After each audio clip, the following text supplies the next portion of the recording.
Mungkin saya mau menjawab mewakili teman-teman pengusaha timah di Bangka Belitung. Nah, seperti kita ketahui sekarang kami pengusaha timah di Bangka Belitung, kita itu sudah beroperasi sejak 20 tahun yang lalu ya. Nah, ini kan hilirisasi yang digambarkan pemerintah ini itu adalah kita di-push untuk membuat smelter. Nah, sedangkan di industri timah itu sudah 20 tahun yang lalu kita ada smelter.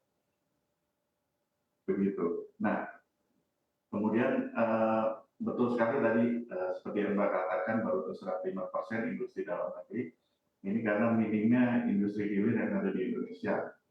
Kami catat ada 5 industri soldier di Indonesia, kemudian tim chemical yang kami ketahui baru PT Timah, usaha PT Timah, dan kemudian ada tim plate. Nah, ini ada perusahaan besar bernama Latinusa.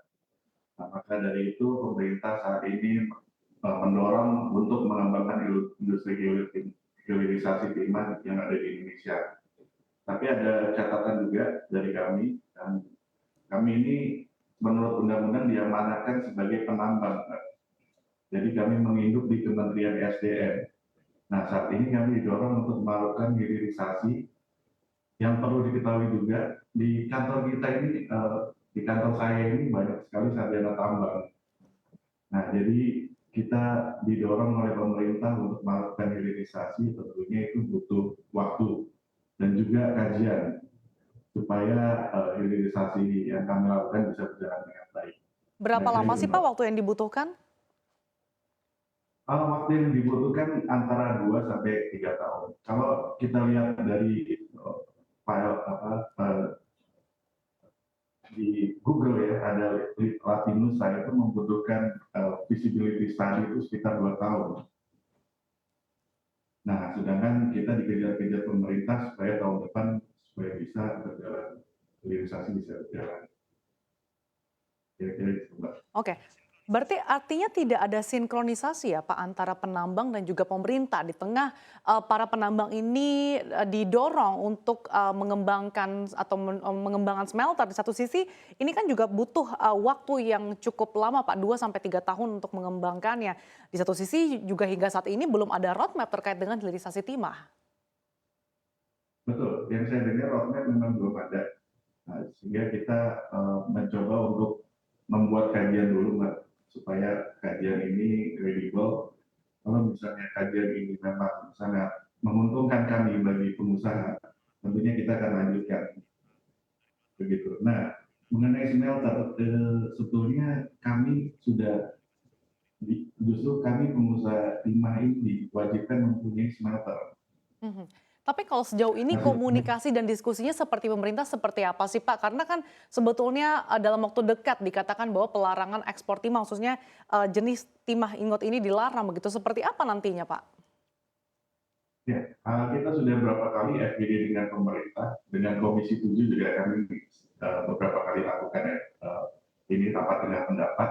Dan pada dasarnya kalau soal industri timah kita butuh waktu untuk hilirisasi. Tidak serta-merta tahun depan dijalankan begitu, Mbak.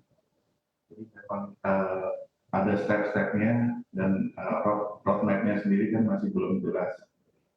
Tapi kami siap menjalankan instruksi Presiden untuk hilirisasi.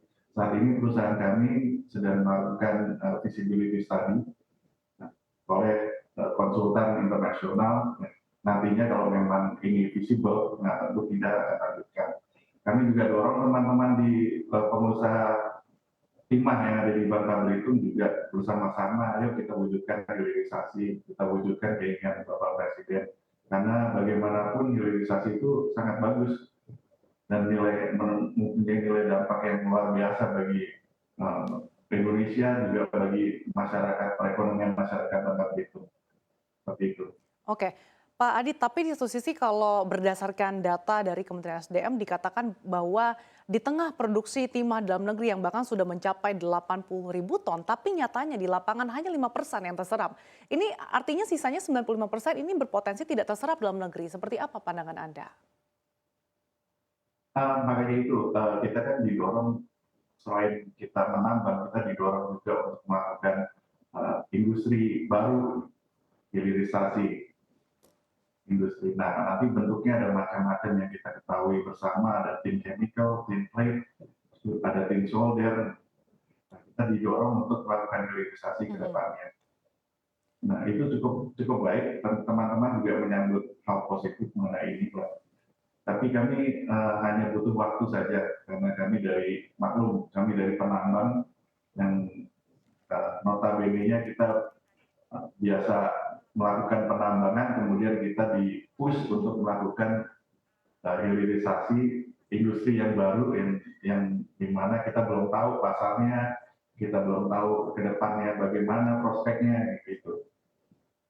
Oke, Pak Adit, tapi sejauh ini apakah produk hilirisasi ini kita sudah ada pasarnya gitu? Karena selama ini beberapa produk turunan dari hilirisasi ataupun timah ini kita masih impor. Ya, kalau pasar cukup luas, Mbak. Dari dunia mungkin ada, apalagi kita harus kita ekspor juga, pasar dalam negeri juga cukup terbuka lebar. Nah, saat ini yang kita sesalkan bersama bahwa ketika kita ekspor itu kita hanya membayar royalti 3%. Kemudian import masuk ke Indonesia itu 0%, Pak. Jadi itu yang sangat dilematis bagi bangsa kita ini. Kalau bisa kita memohon, asosiasi juga memohon kepada pemerintah supaya impor itu di stop, sehingga penyerapan ke dalam negeri, penyerapan timah di dalam negeri cukup besar seperti itu, Mbak. Oke, artinya salah satu faktor kenapa penyerapan timah dalam negeri ini masih cukup minim begitu, sekitar 5%, karena tadi ternyata royalti impor ini 0% atau bahkan lebih rendah dibandingkan royalti ekspor begitu seperti 3% ya Pak Adit ya.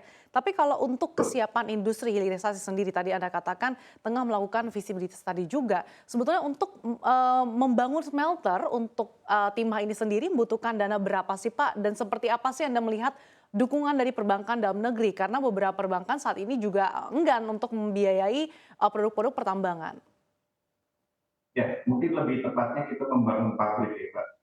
Pabrik tin chemical atau tin solder atau tin can.